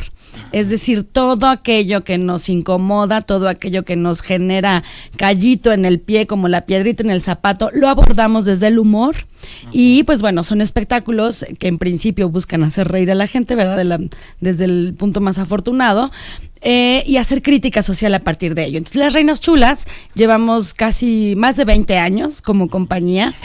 Estas 4 mujeres, Cecilia Sotres, Ana Francis Moore, Marisol Gacé y yo, llevamos 20 años continuando con esa... No le quites. 21 años continuando. Esto es Ana Francis Moore, que ya llegó. Ya llegó Ana Francis. Ya llegó Ana Francis 21 años llevando a la escena los temas que nos inquietan como mujeres, que nos duelen, los temas que nos preocupan como sociedad, y los abordamos desde el humor. Tenemos un congal allá en Coyoacán, herencia directa de Jesús A. Rodríguez y de Liliana Felipe, antes El Hábito, hoy El Vicio, y sigue siendo el único espacio en el país que se conserva para el cabaret, lo cual para nosotras, bueno, ha sido un privilegio, un horror, un reto y una estafeta extraordinaria, pero bueno, sí es el único lugar en el país donde continuamos con la tradición del cabaret, y gracias a este espacio que ha tenido continuidad, hemos logrado contagiar esta energía del cabaret hacia el interior de la República. Por ejemplo, en Morelos ya hay un festival de cabaret, lo hemos llevado ya a otras naciones, a Chile, Argentina. Nuestras colegas argentinas ya tienen un festival de cabaret también. De esta Andrea Fiorino, que se presenta mañana, es parte de ese colectivo de mujeres que en Argentina están organizando el cabaret. Y bueno, finalmente el cabaret es un espacio de resistencia, es un espacio lúdico, es un espacio de encuentro, un espacio de análisis político y de complicidad. Claro. Porque si no somos afines a las mismas ideas políticas, sí somos afines a las mismas problemáticas políticas, que son las que aborda el cabaret desde el humor. Entonces, de verdad, es un espacio retefregón, malo que lo diga yo, pero si no lo ha conocido y no lo ha visitado, tiene que visitarlo para darme la razón o llamarme loca. Eso. Dígame loca. Llámenme loca. Llámenme. Si quieren. Yo, Nora. Ya está loca con nosotros Ana Francis Moore, Reina Chula. Repórtanos, ¿cómo estaba el tráfico, Ana Francis? Chapultepec, justo estaba diciendo, está cerrado Chapultepec. Así y es. ya de Chapultepec, dije, no, a la altura de ¿Cómo Dinamarca, va la marcha? marcha? Siguiente era Dinamarca. Claro. Ciclista urbana por adicción, feminista y viajera, autora del Manual de la Buena Lesbiana, Guácala. 1 y 2, así como de Lo que soñé mientras dormías. Bienvenida. Servidora y amiga. Eso, muy bien. Hablábamos de cómo el cabaret político y este tipo de teatro habla de lo que molesta en lo inmediato, de la crítica a lo que sucede y que es impropio, irregular, criticable, detestable. En este momento, ¿qué es criticable? Mira, yo le agregaría que a lo que molesta y a lo que duele. Para nosotras me parece que justo partir del dolor ha sido fundamental. Y lo que pasa es que como mujeres en este momento, en este mundo, como ya bien vimos la semana pasada, pues te duele. Te duele todo, te duele simple y llanamente que no puedes salir a la calle tranquilamente y toda la bola de cosas que tienes que hacer nomás por ser mujer. Y te duele el proceso de darte cuenta llamado feminismo, ¿no? Entonces, en este proceso en el que nosotras entramos desde hace 20 años, un poco por Jesús, un poco por estar ahí en El Hábito, un poco porque así nos tocó la vida, que seguramente ya veníamos de ese proceso en nuestras propias casas, con nuestras propias madres, aunque no se llamaba feminismo.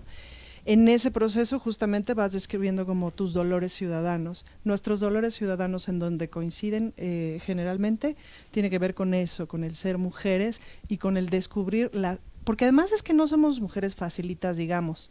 O sea, la más chimuela, más catuercas en esta colectividad. Somos insoportables. Somos insoportables e intensas. Sí, cierto. Y de repente, al actuar y colaborar juntas, porque llevamos 21 años juntas, se nos olvida que ser mujer es complicado y somos echaditas para adelante, digamos, ¿no?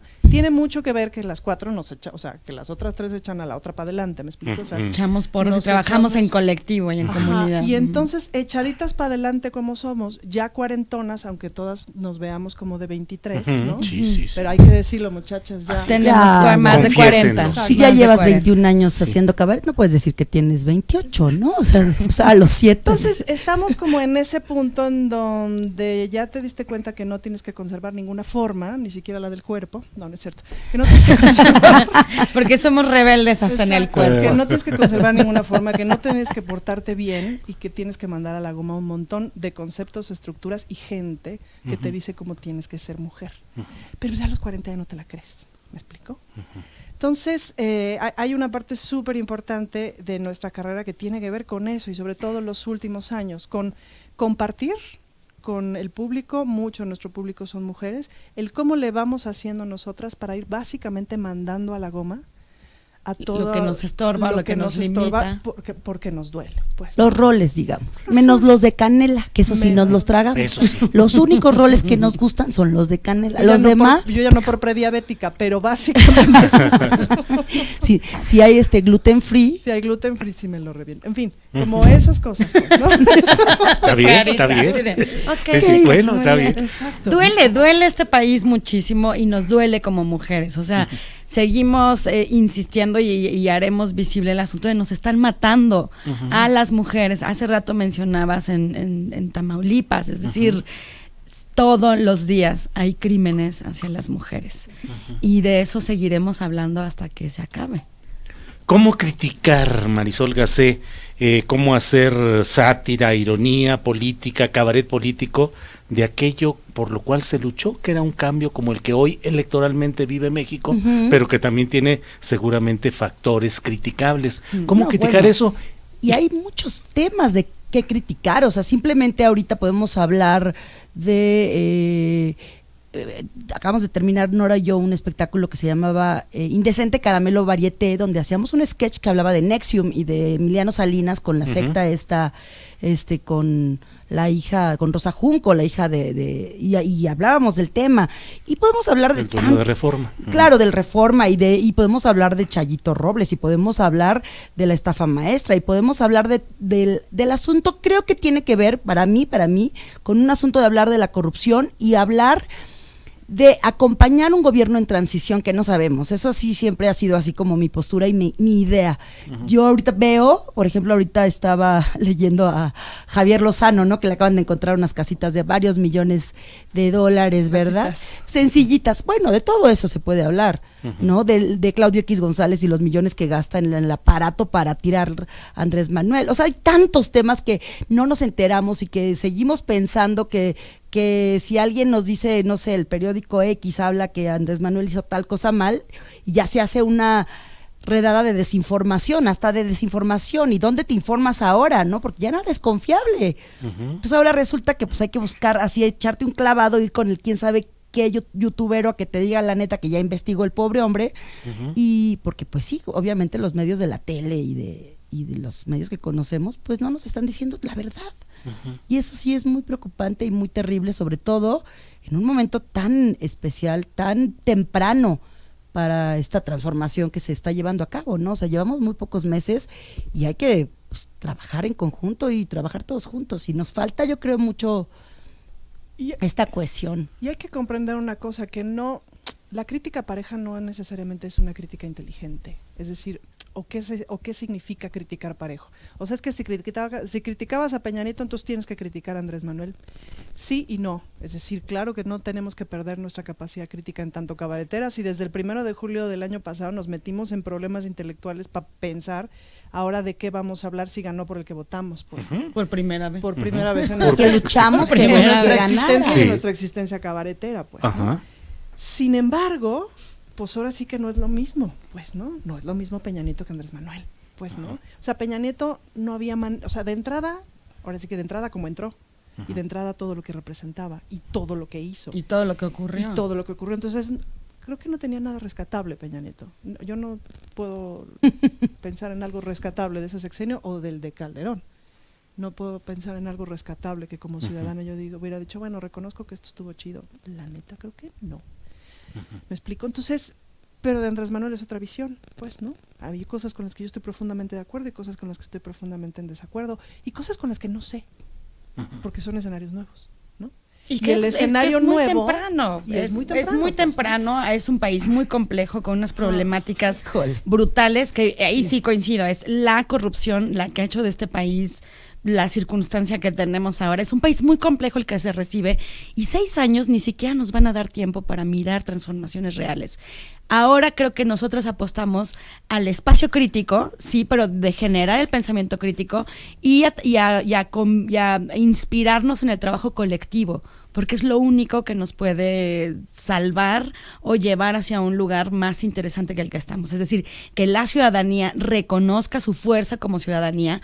Un hombre en el poder, sea quien sea, no va a lograr las transformaciones si desde la ciudadanía no estamos organizados y trabajando en conjunto y haciendo resistencia a lo que no queremos. No queremos corrupción, no queremos burocracia, no queremos burocracias tan complejas, no queremos desvíos de recursos, sí queremos atención médica para todos, sí queremos protección a la niñez, sí queremos programas de trabajo para los jóvenes, sí queremos arte y cultura para todos y todas, sí queremos mayor accesibilidad a todo lo que tenemos derecho, y eso corresponde a la ciudadanía, no le corresponde a un gobierno, no le corresponde a un presidente, no le corresponde a una secretaría. En todo caso es una corresponsabilidad. Es una corresponsabilidad, pero sí como invitar a la gente a que tome las riendas en sus manos y que no espere que un gobierno solucione todo. Sí, tenemos un gobierno con el que a lo mejor somos más afines o tenemos un poco más de certezas, ¿no? Que trabajarán en beneficio de la gente y no en beneficio de sus bolsillos, pero no lo pueden resolver solos. Bueno, parte del ejercicio intelectual es provocar la discusión y la polémica, y les pregunto, entonces en el corto plazo, las reinas chulas no van a criticar ácidamente los errores y defectos que pueda tener una administración como la de López Obrador. Sí, yo creo que sí. Por ejemplo, te pongo un ejemplo muy claro, que además estamos de acuerdo. Lo que tiene que ver con el Estado laico y los derechos de las mujeres. O sea, en eso internamente no tenemos discusión. Y sí sabemos que a cabecita de algodón de pronto lo del Estado laico se le va. No, o no sabemos qué piensa porque no ha declarado concretamente qué piensa que es un Estado laico, pues, ¿no? Y sí vemos a los evangélicos y a los católicos, y etcétera, y diversos grupos de evangélicos queriéndose meter hasta la cocina, pues, ¿no? Entonces, por ejemplo, en eso, pues nuestra postura es súper clara, ¿no? Lo cual no necesariamente tiene que ver con tirar a matar, ¿me explico?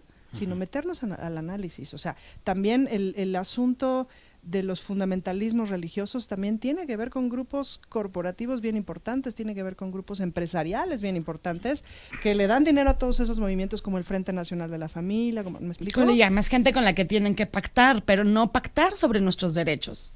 Y sobre todo no dejarlos entrar al Estado, pues, ¿no? Entonces, hay que verlo de forma más compleja, es decir, el Estado no debe dejar entrar a los grupos religiosos, pero ¿cuándo vamos a hacer el análisis y la observación de los grupos empresariales que apoyan esos movimientos antiderechos? Pues, ¿no? O sea, por ejemplo, ese es un otro punto de vista súper importante de ver, ¿no? Procesos sociales de cambio como este que está dándose en México suelen tener momentos muy emotivos y de adhesión popular, pero si no hay la construcción, el poder popular, puede venir el revire en el cual históricamente hemos visto cómo expresiones culturales de crítica, de humor, de sátira, expresiones en medios de comunicación son aplastados por ese poder cuando retoma la condición, cuando logra aplastar al anterior y luego hay una reversión. ¿Estaremos en ese riesgo, Marisol Gacé? Pues yo nada más ve a Brasil ahorita, ¿no? Con Bolsonaro, o sea, yo creo que lo que hicieron con Lula de meterlo a la cárcel y todo este movimiento enorme que hicieron empresarios y políticos de derecha que se unieron para acabar con Lula y su gobierno, y obviamente pues ya lo metieron a la cárcel, regresó Bolsonaro y mira cómo está Brasil ahorita, ¿no? O Macri, que hasta Macri dicen que se quedó sin trabajo por Macri, ¿no? O sea, ayer justamente nos contaba Andrea Fiorino que Cristina pagó la deuda y él acaba de endeudar el país por 100 años más. Así veo yo la derecha que regresa después de un gobierno de izquierda, porque no se organiza. Entonces, claro, yo sí veo a un Bolsonaro en el futuro, si siguen estas mexicanos primero y mexicanos contra la corrupción, estas ACs que reciben tantos miles de millones también para pagar comerciales y pagar los fake news y las desinformaciones, yo sí veo que la gente también se informa de esto y entonces ya se cree esa noticia y entonces dice Andrés Manuel lo está haciendo fatal, ¿no? Y entonces cada vez son más y escucho que estamos muy polarizados otra vez, el país está totalmente dividido y hay una confrontación entre chairos y fifís muy feita, y yo creo que es eso, si no vemos el futuro y si no vemos lo terrible que puede ser ver a un Bolsonaro en Brasil y ver a un Macri en Argentina, vamos para allá. porque además Andrés Manuel sí está siendo un referente importantísimo para Latinoamérica, y lo dicen los mismos presidentes, y lo acompañan y lo respetan. Entonces yo creo que tenemos que esperar y tenemos que acompañar. Y también y criticar también, o sea, y de todo lo que falta, pues, o sea, habemos 90 millones de pobres, ¿no? Porque además dicen que las cifras estaban mal, que no eran 50, somos 90. Entonces, con las cifras reales, y que no mataban a 6 mujeres diarias, que eran 10. Entonces, bueno, todo eso que sí nos estamos enterando, y que además sigue pasando, y que nos matan a 10 mujeres diarias en el país, pues hay que hacer un trabajo brutal. Esto no acaba hasta que acaba. Y que además es un cambio de modelo económico, eso es bien complicado, porque le toca en los callos a muchísima gente, pues, ¿no? Ya cuando hablas de dinero, muchísima gente se echa para atrás, pues, ¿no? Entonces hay muchísimos empresarios decentes, pero muchos no, la neta, pues, ¿no? Entonces, de pronto cuando Andrés Manuel dice estas cosas como de yo tengo otras cifras, yo tengo otros números, no sé qué, sí y no, es decir, híjole, de veras vamos a seguir confiando en el Fondo Monetario Internacional, de veras vamos a seguir confiando en el Banco Mundial, etcétera, etcétera. Tenemos otra opción. Pues a lo mejor, lo que pasa es que estamos en un momento del mundo que es una crisis brutal, es decir, una crisis uno escucha desaceleración económica y yo no entiendo nada, pero siento en la barriga así de aceleración en el corazón. Eso suena feo, eso suena. No, lo que pasa es que y es mundial. Pero en esta crisis global, ecológica, económica, etcétera, o sea, como me acuerdo de esta fábula que escribió Sabina Berman, en donde pasaba en un foro global mundial, etcétera, que lo que hacía el mayor pensador que quería cambiar al mundo era desconectar los bancos. O sea, de un día para otro, nadie tenía ningún tipo de dinero en ningún lugar. Y empecemos desde cero. O sea, de pronto, claro, es una bonita fábula de Sabina Berman, que no es persona sencilla. Pero de pronto sí o sea, hay unos reseteos que de pronto sí dan ganas de hacer. Desde el cabaret los hacemos a cada rato, ¿sabes? En los espectáculos. ¿Se acuerdan? Pues hemos arreglado el mundo 70 veces en los espectáculos. En uno que hacíamos una vez que se llamó Mujeres con Cecina, por una serie de casualidades. Era Mujeres Asesinas, estaba en tele, ¿no? Y entonces hicimos Mujeres con Cecina. Porque una serie de mujeres no aguantaban el antojo, se iban a tragar unos taquitos de cecina. Se desarrollaron una serie de acontecimientos inesperados que hizo que se acabaran el Senado, la Corte, la Cámara de Diputados, las iglesias. Y ya, todo era felicidad. Pues sí, y una revista femenina que no vamos a decir porque no vamos a hablar mal de ninguna mujer en este momento, ¿no? Y con eso automáticamente se arreglaba el país, pues, ¿no? Claro, bueno, en el cabaret puedes decir esas cosas espantosas y desear genocidios selectivos, ¿no? Pero de pronto sí es así de, oigan, sí necesitamos cambios radicales, es en serio, porque el planeta ya no aguanta, porque el país ya no puede más. Entonces, pues ojalá salgan, pues, ¿no? Pues ojalá. Nora Huerta, y tenemos los ideólogos, los intelectuales, la gente en el ámbito cultural que defienda y propicie esta cuarta transformación. Sí, o sea, pienso que el trabajo que está encabezando en principio la Secretaria de Cultura, Alejandra Frausto, me parece que ha sido muy interesante y muy valioso. Está apostando al arte como un espacio de transformación y para la paz, ¿no? Lo cual es como fundamental, es decir, ¿cuántos espacios públicos? No hablemos de la Ciudad de México, que somos una isla donde ocurre todo, donde los mejores escenarios, donde tenemos las mejores producciones, donde tenemos las mejores salas de exhibición, de obra plástica. O sea, la Ciudad de México sigue siendo una islita donde todo ocurre y ocurre de manera extraordinaria. Pero ¿qué pasa en el interior de la República? ¿Qué pasa con los espacios de convivencia recreativa? ¿Qué pasa con las plazas? ¿Qué pasa con...? Estaban totalmente olvidados y cooptados. Muchos espacios teatrales, nosotras que nos dedicamos a la escena, eran espacios que a lo mejor eran lugares oficiales, pero que el mismo Estado te alquilaba, y te alquilaba de una manera muy cara, leonina, que ni siquiera las propias producciones estatales locales podían acceder a ellas. Entonces la producción estaba detenida por los propios estados. Entonces la gente no tenía acceso a ver a sus propios artistas, los creadores no tenían espacios para poder generar su obra artística, y entonces todos dependían del Estado, y entonces hay todos persiguiendo una bequita y todos intentando bajar un pesito del Estado para poder tener espacios de creación. Y creo que eso está cambiando. la Secretaría, a través de los programas que tiene ahora, fíjate, hasta parezco vocera de la Secretaría. Pero es que estoy...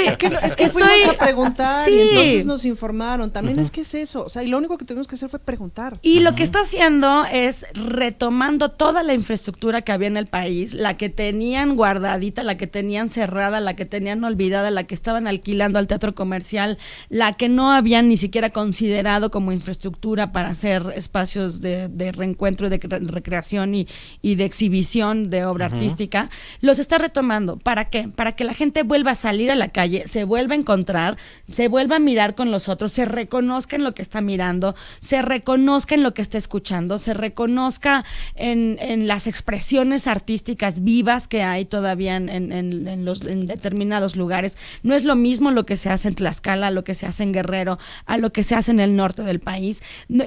Y los artistas tenemos que acercarnos a esas realidades, porque si no también es pues mirarse al ombligo, ¿no? O yo y mi arte, que nada más ven 5 personas en una sala. De mi arte a tu arte. Y de mi arte a tu arte, pues yo ya sabes que prefiero.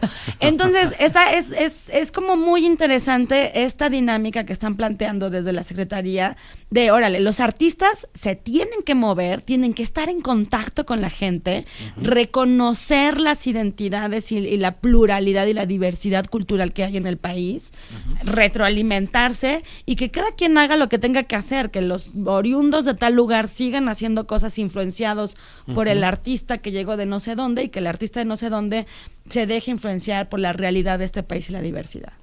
Marisol, que se habla, Nora Huerta, de la cooptación sí, en los medios perdón, en el ámbito teatral específicamente.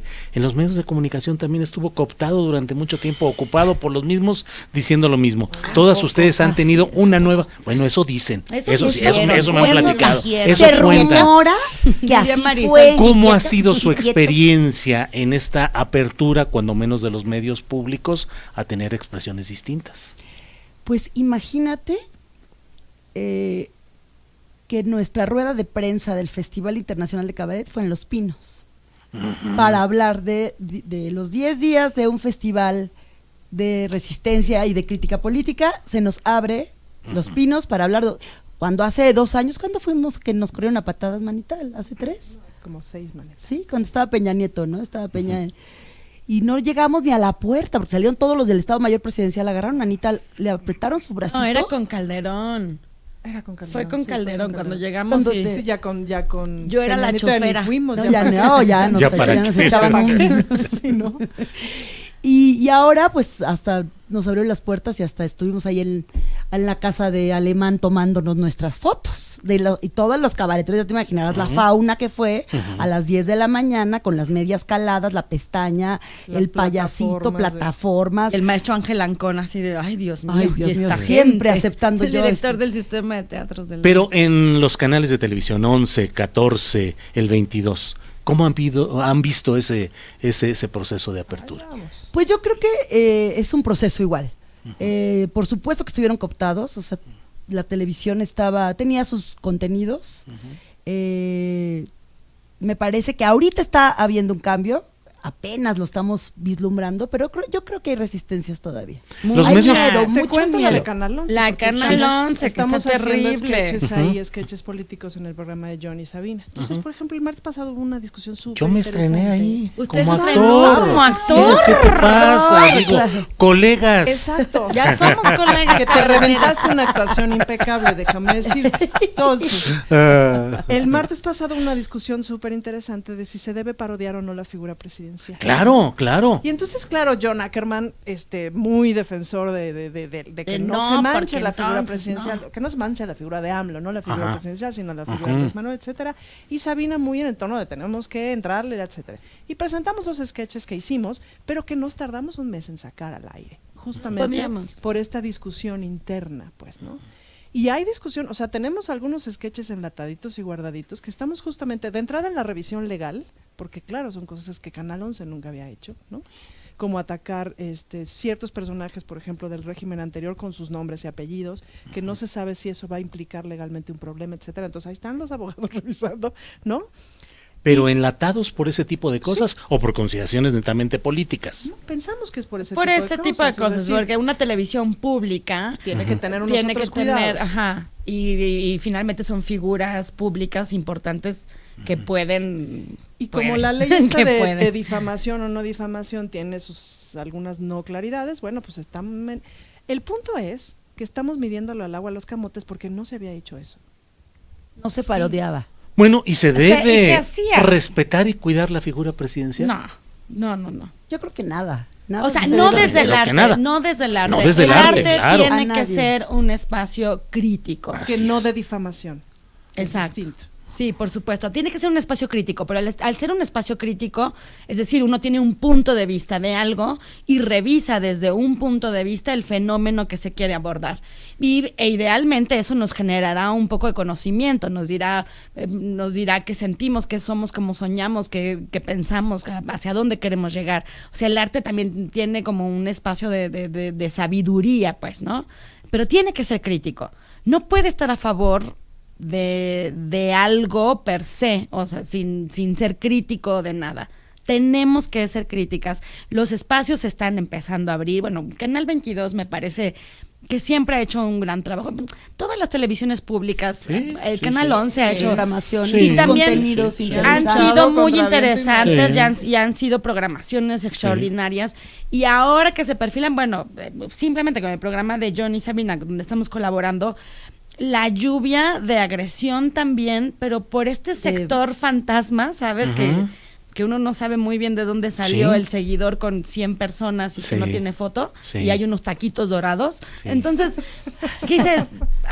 O sea, también hay una resistencia del régimen o del viejo régimen y que se dedica solo a agredir, no a postular crítica y opinión constructiva, pues, ¿no? Se vale tener diferencias y se vale discutir y se vale combinar ideas, no agredir a lo güey. Podríamos decir comandante Borola, por ejemplo, que eso podríamos hoy en la noche, que Andrés Manuel le dijo a sí. Y ya estará pronto la obra Cabecita de algodón contra el comandante Borolas o algo así. Mira, no es mal título, te digo que talento sí tiene. Sí, escondido, pero bueno. Sí, así es. Cabecita de algodón contra el comandante Borolas. Porque tiene su parte de cariño. Sí. Cariño. Saben que una de las fórmulas que tenemos aquí los viernes de cubilete es utilizar ese vasito con 2 daditos para que hagamos, y el que gana le hace la pregunta cómoda, incómoda, personal, de lo que quiera, a quien pierde en ese jueguito. ¿Le entramos ahorita? Sacarrácatelas. Híjole. A ver, bueno, entonces, dale, por favor, Ana Francis. Ana, concéntrate. Ándale, un as y un 9. Es buena tirada. Esta es una vaga, Sí, ya la vi en la manera como en la manera de agarrar el cubilete. Se conoce al que va a las cantinas, o al que a la cabaretera. Veces en el póker a estas señoras. Te gané. As, ¿qué es as? Un as y una jota, para no decir joto, porque ya eso está. Ya es políticamente incorrecto. Entonces yo te pregunto. Sácatelas. Si lo saben mis tías de Querétaro, que lo sepa el mundo. Que lo sepa todo el mundo. ¿Qué tan complicado fue asumirte como lesbiana y comenzar el trabajo de defender tu postura sexual? Fue muy complicado. Ahora, desde la distancia, mi análisis es el siguiente. Yo miro los primeros 20 años de mi vida como muy complicados, como si hubiera yo tenido que caminar con una pierna amarrada, sin saberlo. Hasta que una señorita tuvo a bien darme un beso y entonces dije, era esto lo que me dolía. Entonces, en ese sentido, entender quién era yo fue muy fácil, fue inmediato, pues, ¿no? Y claro, después vino todo un camino de buta, díselo a tu mamá, bueno, dítelo a ti misma, díselo a tus amistades, encuentra una novia decente, porque hay mucha muchacha indecente de pronto, etcétera, ¿no? Y eso fue un camino complejo y complicado, claro, pero ese es el camino que todas las personas hacemos, es decir, el conseguirse una vida más o menos afín a lo que tú quieres es el camino que todas las personas hacemos.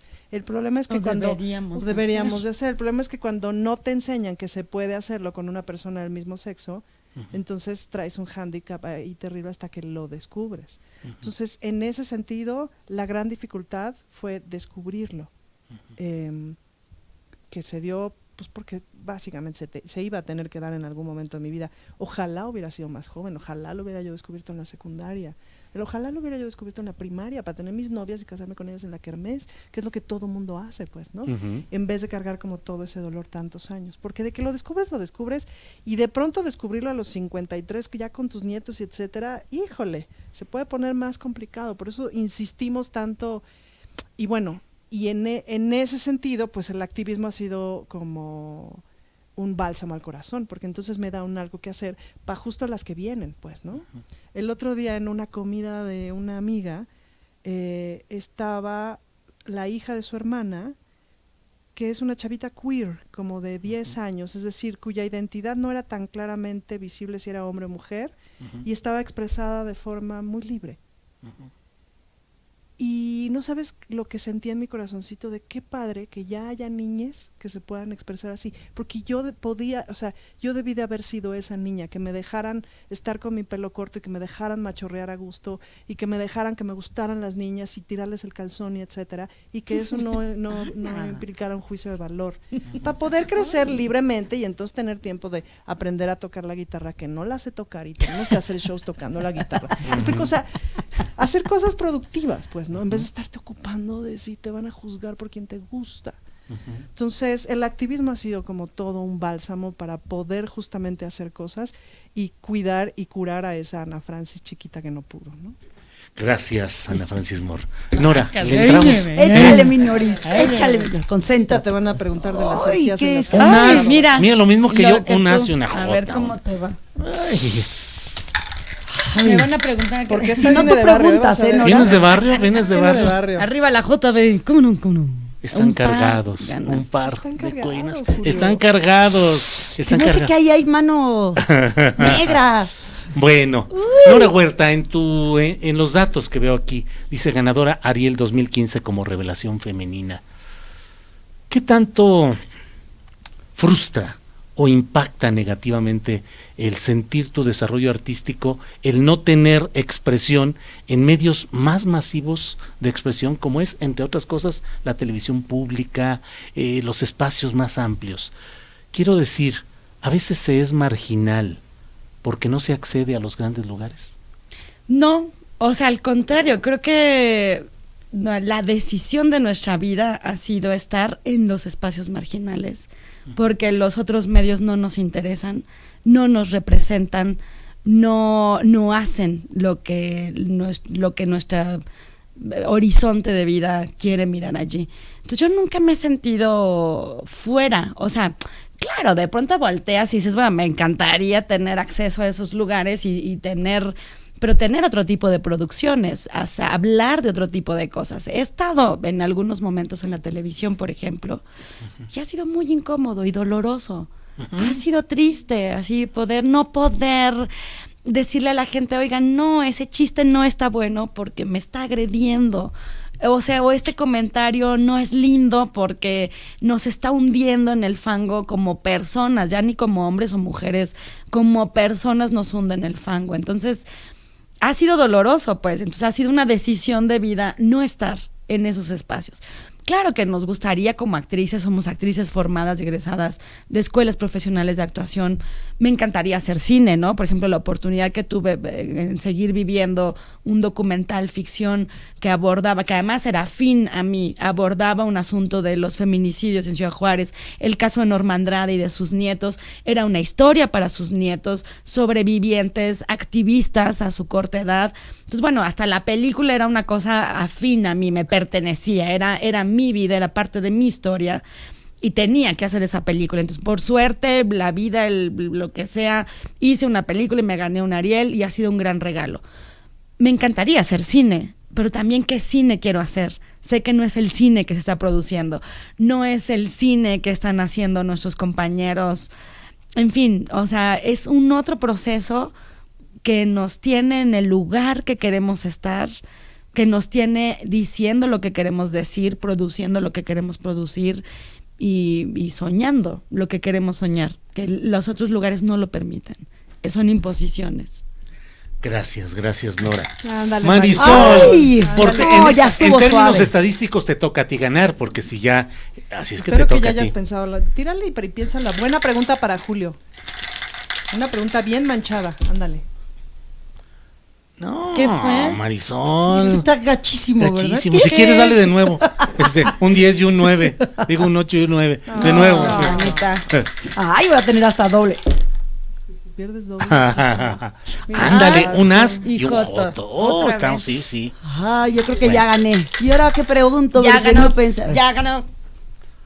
Un as y un 9 ganaste tú. ¡Ey! Órale, a ver, ¿qué te Bien, voy a preguntar? A ver, Piensa, ¿Qué ha piensa, sido lo piensa. más difícil?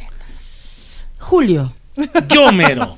yo te quiero preguntar, Sí. Julio, si a estas alturas del partido no estás considerando a 4 cabareteras para hacer radio en Radio Centro en un horario nocturno, y te lo digo al aire, porque hace falta en este canal, hacen falta mujeres, Ajá. hace falta humor, hace falta cachondería, hace falta la De noche. todo cachondería. Sobre todo que nos Cachondería. gusta mucho la programación, arrancar con Carmen Aristegui y cerrar con las Reinas Chulas. bueno. ¿Te lo has planteado alguna vez? Esa es la pregunta. que En tengo realidad tengo ya aquí casi, en una servilleta como Mid, tengo ya la propuesta de contrato para que podamos hacerlo. Claro. Hay que hablar Claro, de como la- cachondería. Hablar de cachondería. No, Es no, que la responde sexualidad la pregunta. femenina está... Responde la pregunta. Sí me lo había planteado porque lo hemos platicado como una posibilidad. Déjame ver. Es que ya le preguntaste no al conductor de este programa, sino al tal disque director editorial. Director editorial, si no, pero- mira, mensa no es esta, ¿eh? Ojalá, Pura cara. ojalá se den Pura las carita. condiciones de que pueda haber esa cachondería y toda esa presencia de todas ustedes. ¿Por qué dices la cachondería debe estar presente también ahora? Sí, hablar de la sexualidad desde las mujeres, porque ya la hemos hablado mucho desde los hombres. Y las mujeres hemos tenido pocos espacios para decir, chispas, eso que de pronto me ocurre ahí cuando estoy en el no me gusta, o sí me gusta, o me gustaría de otra manera. Y somos incapaces, porque nadie nos dio permiso. Entonces ahora tenemos que tomar los micrófonos y darnos permiso primero a nosotras de poder reconocernos, de reconocer nuestro placer y de hablar de ello.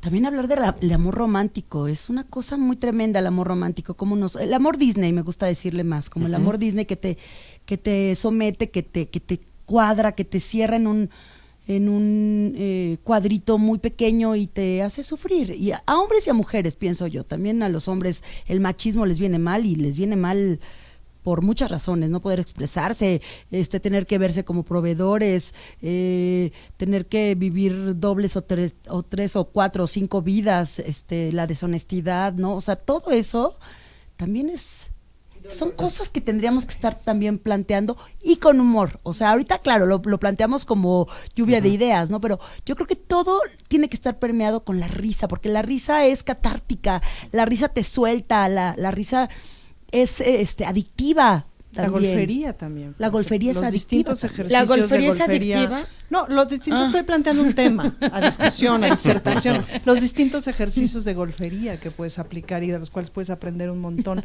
de lo que ha sido históricamente llamado golfería, pues, ¿no? Que pueden ser muy divertidos y que además pueden ser temas de conversación muy sabrosos. Que es un tema dentro de este proceso de cambio que estamos viviendo en los términos y los matices que queramos, pero hay un proceso de cambio.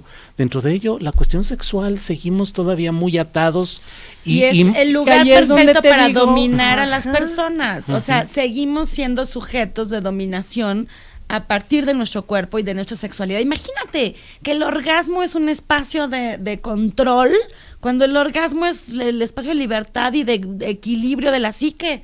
Que ahí es, por ejemplo, donde encuentras, o sea, donde puedes medir, por ejemplo, la censura de un cierto canal o de un cierto lugar o etcétera. Si planteas como ese tipo de humor en donde se diga abiertamente que una mujer es golfa y todo bien, porque básicamente son sus derechos sexuales, ¿no? Y si se les atora, ahí es donde hay ojón, pues. Golfa quieres decir que tenga el deleite absoluto en los términos que quiera. Que tenga relaciones sexuales con un número importante de personas, ¿me explico? De las maneras. Sea etcétera. libre. Sí, básicamente. Que sea libre. Ajá. ¿Somos libres ahorita? ¿Somos libres en este México Oh. nuestro? Hay mucha moral, hay mucha cosa moralina, mucho conservadurismo, muchísimo. Se siente. Y pega durísimo, porque además justo hablando de la risa, que es un espacio catártico y liberador, la sexualidad es también un espacio catártico y liberador, pero que nos ha sido prohibido. O sea, de veras está mal, no es correcto. ¿Por qué nos hemos educado de esta manera y nos hemos contenido de esta manera? Ya no hablemos de la identidad sexual, o sea, ya que alcances a definir qué identidad quieres tener o con quién quieres erotizar tu alma. Sí. Mantener una relación sexo-erótico-afectiva. O sea, ya son los espacios. Pero bueno, finalmente han sido territorios que hemos ido ganando y que tenemos que seguir ganando por el bien de las personas. No es un asunto que queramos no sé, llenar. Propagar que la gente tenga orgasmos no creo que le haga daño a nadie. No, al contrario. El orgasmo universal, colectivo y popular es una lucha latinoamericana. ¿Cómo va la cocina? El orgasmo universal, colectivo y popular. Eso. Este orgasmo sí se ve. Este orgasmo se ve desde que lo trabaja. Fíjate, buen tema para viernes, porque además hoy ya dejamos de trabajar en la nochecita, pues que tardecita, pues ya hay que procurarnos el orgasmo para pasar un fin de semana a gusto, rico. Oigan, yo les quiero proponer el orgasmo, por cierto, antes de que se vaya a acabar este programa. ¿En este momento? ¿En este momento? ¿Nosotros? Sí. ¿De manera colectiva? Es un orgasmo virtual. Meditativo. Perfecto. Porque perfecto. voy a hacer mi espectáculo que se llama El Buda de mi mejor amigo. Ajá. Tengo una única función en el Foro del Tejedor, que está ahí en Álvaro Obregón e Insurgentes, ahí en el Tejedor, el próximo jueves 29 a las 8 de la noche, y vamos a meditar. Y vamos a estar en paz, los voy a llevar al Nirvana, van a tener aproximadamente 69 orgasmos y si no les regreso su dinero. Eso parece excelente. El próximo jueves los espero, los invito y ahí está en la página, puedes comprar tu boleto, te metes forodeltejedor.com y ahí compras directamente tus boletos. Los invito a todas y a todos. El tiempo se nos ha acabado, a pesar de todo, con esta plática tan interesante. Se pueden enterar de todos nuestros chismes y hasta la talla del brasier en nuestras redes sociales, de las Reinachulas en Facebook, en Twitter, en Instagram, en todos. Tinder, creo. Nos vemos en El Vicio hoy, que estrena Ceci. Y claro, saludos a Ceci Sotres, que hoy está ausente, pero le mandamos un gran saludo. Y el Festival de Cabaret Político, que está en curso. Muchas gracias por esta oportunidad de platicar con ustedes.